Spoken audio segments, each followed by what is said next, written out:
안녕하십니까, 정인태입니다. 다시 늘어나는 국제결혼. 아내는 캄보디아, 베트남, 남편은 호주, 영국. 한국이 이제 그 한국인들끼리의 결혼은 역대 최저다라고 하고 있습니다. 그런데 국제결혼은 계속 늘어나고 있는 겁니다. 기이한 현상이 일어나고 있죠. 네, 그래서 결국에는 남편은 호주, 영국이다. 그러니까 여자분들이 호주 남자들, 영국 남자들하고 이렇게 결혼하는 거예요. 그러니까 이건 뭐냐면은 이 한국에 결국에는 이제 호주나 영국 쪽으로 결혼하면은 호주나 영국에서 살 확률이 높아지겠죠. 그러니까 이 한국인들의 어떤 결혼에 대해서, 한국인들과의 결혼에 대해서 굉장히 기피하고 있는 현상이 일어나고 있는 거고, 그리고 이제 아내, 그러니까 한국 남자들은 주로 캄보디아나 베트남 여성들을 아내로 맡고 있는 그러한 정황이다라는 것입니다. 네, 그래서 이렇게 다시 늘어나고 있는 국제결혼, 이러한 현상들 한번 보겠습니다. 네, 그래서 베트남 여성과 결혼했어요. 국제결혼만 확 늘었다라는 것입니다. 지난해 혼인 건수는 역대 최저인데 국제결혼은 다시 증가세로 이렇게 늘어나고 있는 그러한 상황이고요. 네, 다시 늘어나는 국제결혼. 아내는 캄보디아, 베트남이 많았고 남편은 호주와 영국이 많았다라는 거예요. 네, 그래서 보면은 한국 남성과 혼인한 외국인 여성의 국적별 증가율을 보면은 캄보디아가 208%가 늘어났다라는 겁니다. 네, 그리고 이어서 베트남, 필리핀, 그리고 미국, 네, 태국 이런 식으로 전개가 되고 있고, 네, 또 반면에 이렇게 이혼, 네, 이 국제결혼에서도 또 이혼도 이렇게 늘어나고 있는 또 그러한 정황이 되고 있습니다. 네, 그래서 이혼도 이제 당연히 뭐 이혼이 있을 수밖에 없겠죠. 왜냐하면은 준비 없는 그러한 결혼은 굉장히 위험합니다. 그래서 충분히 연애를 하고 의사소통이 되고 이러한 부분들이 중요한 거죠. 네, 한국 남자는 캄보디아 여자, 네, 또 한국 여자는 호주 남자와 국제 결혼이 크게 늘었다라는 것입니다. 그래서 이제 한국 여성들이 이제 호주, 그러니까 한마디로 말해서 네, 한국에서 양육하겠다라는 이러한 부분들에 대한 거부 반응이 있는 게 아니냐, 또는 한국의 이 문화, 뭐 시댁 문화라든지 또는 이 한국의 육아를 여성들이 많이 책임져야 하는 그러한 부분에 대해서 여기에 대해서 좀 거부 반응이 일어나니까 이제 호주 쪽의 남자하고 또 결혼을 많이 한 부분들, 그러다 보니까 또 상대적으로 한국 남자들은 이렇게 캄보디아, 베트남 이러한 여성분들과 결혼을 하게 되는 그러한 현상들이 일어나게 되는 거죠. 이렇게 되면은 이제 한국은 사실상 이 외국인과 결혼한 한국인의 이혼 건수가 9만 3,200건이다. 그러니까 9만 3,200건. 네. 그러니까 이혼이 사실상 이 한 해에 거의 10만 건 이상이 지금 전개가 되고 있는 거예요. 네. 거의 10만 건 정도. 네. 이러한 부분들을 봐야 됩니다. 그러면은 이러한 부분에서는 사실상 한국인들끼리 결혼해도 이혼을 많이 하는데 이거는 이제 서로 간의 이해가 어려운 부분들. 근데 이제 문제는 자녀가 어릴 때는 굉장히 힘들어요. 그쵸? 네. 그래서 뭐 자녀가 다 큰 다음에 성인이 된 다음에는 몰라도 자녀가 어릴 때는 이게 이제 큰 또 자녀들에게도 상처가 될 수 있는 부분들이 많이 있는 거죠. 네, 늘어나는 국제결혼, 전북도 혼인이 증가되고 있다. 네, 그래서 이제 지방일수록 이런 게 이제 많아질 수밖에 없겠죠. 이러한 정황이고, 혼인 건수는 사상 최저인데 국제결혼은 오히려 늘어나고 있는 그러한 정황이다라는 것입니다. 네, 그래서 이 지금 사실상 캄보디아는 저는 잘 모르겠어요. 네, 저도 캄보디아에 여러 번 갔었는데 뭐 제가 캄보디아에 대해서는 뭐 깊숙이 이렇게 활동을 안 했기 때문에 잘 모르겠지만 베트남 같은 경우에는 제가 잘 압니다. 네, 그래서 19년을 오가면서 활동을 했기 때문에 잘 아는데 베트남 같은 경우에는 이 결혼을 할 때 네, 뭐 이렇게 결혼을 잘해가지고 행복하게 사시는 분들도 계세요. 네, 그런 분들은 아주 훌륭한 분들도 계신데 반면에 가짜 결혼도 많습니다. 저한테도 그 직접적으로 사람들이 가짜 결혼을 도와줄 수 있느냐 뭐 이런 저한테 질문을 하는 사람들이 있어요. 네, 그런 질문을 한다는 것 자체가 좀 굉장히 부끄러운 건데 그런 질문을 저한테 하는 경우도 있습니다. 그래서 한국 사람들이 결혼할 때 이 서류들이 위조가 돼서 생년월일도 위조가 되고 또 결혼을 했으면서 안 한 것처럼 서류가 위조돼서 위장 결혼을 할 수도 있다라는 부분들. 그래서 한동안 문제가 됐던 뭐 이렇게 맞선 결혼 같은 경우에는 이런 경우에는 심각한 문제로 다가올 수가 있어요. 그래서 그러한 부분들은 굉장히 유의해야 되고 또 한국인과 결혼해서 국적을 이제 2년 후에 취득할 수가 있는데 2년 동안 이제 또 국적을 취득하고 나서는 한국인들과 이혼하고 또 자국민들하고 결혼하는 그러한 사례들도 있습니다.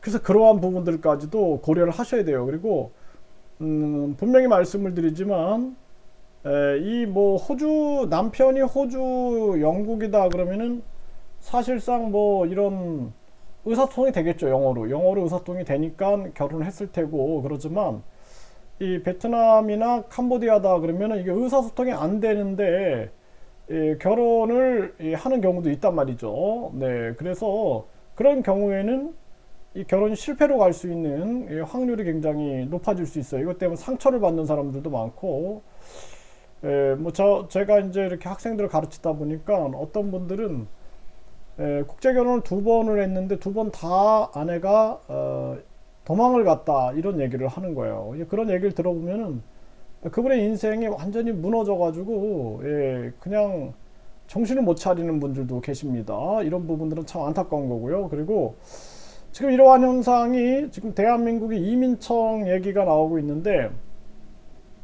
지금 국내 이 혼인 건수는 사상 최저가 되고 있는데 국제 결혼은 늘어나고 있어요. 그렇죠? 네, 국제 결혼은 이렇게 늘어나고 있는데 여기서 이제 이민청 그리고 우리나라가 이제 저출산 문제 이렇게 되면은 굉장히 빠르게 한국이 사실상 다문화 다민족 다인종 국가로 가게 되는 거예요. 그래서 이 부분에 대해서 우리가 이 사회 통합을 준비해 놓지 않으면 안 된다라는 것입니다. 이게 어쩔 수 없어요. 지금 한국의 현상이에요, 현상. 이 현상을 어떻게 할 수가 없어요. 지금 막을 수가 없습니다. 아마 한국이 다시 출산율이 높아질 확률은 거의 없다. 저는 그렇게 봅니다. 왜냐하면은 정치꾼들이 결혼을 해가지고 결혼 자체가 힘들게 만들어 버린 거예요. 다.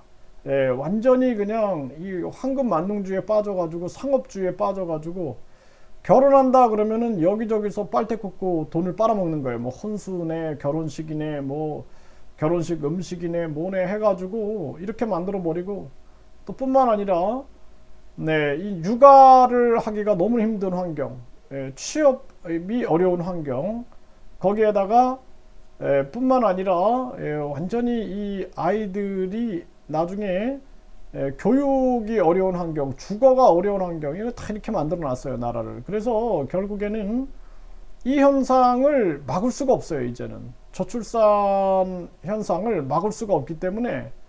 그런데 또 더 문제는 뭐냐면, 이제 국제 결혼이 뭐 이거 문제라기보다 우리 이제 사회 현상을 말하는 겁니다. 오해는 없으시길 바라고.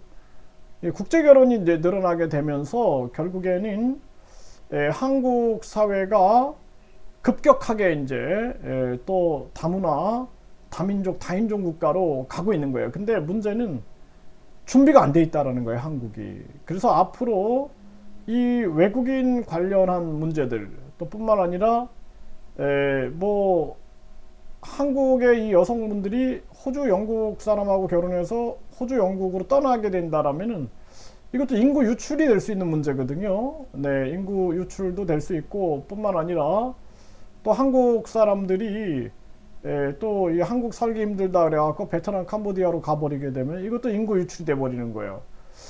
그래서 지금 한국 젊은이들도 한국에서 살기 힘들다 그래가지고 뭐 캐나다나 미국이나 호주나 또는 뉴질랜드라든지 유럽 쪽으로 많이 나가요. 또 동남아 쪽으로도 많이 나갑니다. 그래서 한국은 이제 위기를 겪게 되는 거예요. 위기를. 그러다 보니까 이민청을 통해서 이제 외국인들을 계속 한국에 끌어들이겠다 이런 지금 정책을 쓰고 있는데 참 안타까운 일이 아닐 수가 없습니다. 그래서 이 한국이 어떻게 이렇게 됐는가 저는 참 안타까움을 금할 수가 없어요. 그래서 자체적으로도 이 혼인율이 높아져야 되는데 그게 안 되고 있는 거예요, 지금. 그래서 아내는 캄보디아, 베트남, 남편은 호주, 영국이다. 그러면은 이 여성들은 이제 호주, 영국 쪽으로, 또 남성들은 캄보디아, 베트남 쪽으로, 네. 그래서 이제 또 이민청, 이러한 모습들, 이런 것들이 앞으로 이제 우리 한국 사회가 급변하게 될 거다라는 생각을 안 할 수가 없습니다. 아마 앞으로 10년만 지나도 한국의 모습이 굉장히 달라져 있을 거예요. 완전히 다문화 다인종 다문화 국가로 바뀌어 가지고 근데 그게 이제 사회 통합이 되면은 다행인데 사회 통합이 안 되면은 대혼란이 올 수가 있습니다. 그리고 그 혼란을 잡을 수가 없어요. 그때는. 네, 지금도 한국의 이 갈등 공화국이다라고 얘기를 하는데 이 앞으로는 뭐 한국에 이제 뭐 호주, 영국, 일본, 뭐 미국, 뭐 러시아, 캄보디아, 베트남, 필리핀, 태국 많은 사람들이 얽혀가지고 이 통합이 안 되면은 사실상 엄청난 혼란으로 올 수 있다. 그래서 지금 한국 정부는 통합을 준비해야 되고 또 우리 국민들도 어쩔 수 없어요. 지금은 이제는 사회 통합을 준비해야 됩니다. 이거 바꿀 수가 없어요. 이 흐름을 이제 다시 우리나라가 결혼율이 높아져 가지고 출산율이 높아졌다라는 소식을 듣기가 굉장히 어렵다. 이거는 아주 대혁명이 한번 일어나야 돼요. 혁명이 일어나지 않으면 안 돼요. 그냥 완전히 이 나라를 학벌주의를 없애버리고 혁명을 일으켜가지고 모든 대학 학위를 교육부 장관 명의로 주고 이러면서 1류대, 2류대, 3류대, 지방대 없애버리고 그리고 국민 권익금 제도를 시행해가지고 모든 국민들한테 국민 권익금을 줘서 생활을 안정시키고 그리고 이 사회 전체 시스템을 싹 바꿔놔야 돼요. 완전히 이거는 그냥 하나의 나라를 다시 세운다라는 각오로 그런 혁명이 일어나지 않으면은 대한민국은 이 흐름을 바꿔낼 수가 없다. 이거는 이제 결국에는 한국이 제가 느끼는 것은 뭐 제가 국제 결혼을 비판하는 게 아닙니다. 한국의 현상, 한국의 이 지금 한국인들, 한국 정치인들의 잘못된 행태 때문에 이 결과 한국이 아주 그 불안정적인 상황으로 갈 수밖에 없는 이러한 정황, 이것이 굉장히 우리에게는 안타까운 측면으로 다가올 수밖에 없다. 네, 그래서 우리 한국은 지금부터 사회 통합을 준비해야 되고, 그리고 과연 한국이 버텨낼 수 있을까? 저는 외국인 투표권과 더불어서 한국이 과연 존속할 수 있을까? 이런 생각 또한 많이 하게 됩니다. 그런데 저 정치꾼들을 쓸어내기 위해서는 국민들이 깨어나가지고 국민투표 시민발안제를 해가지고 완전히 대혁명을 일으켜야 되는데 우리 국민들이 그러기에는 먹고 살기 힘들고 또 깨어나지 못하는 부분이 있어서 참으로 안타깝다는 생각을 안 할 수가 없습니다.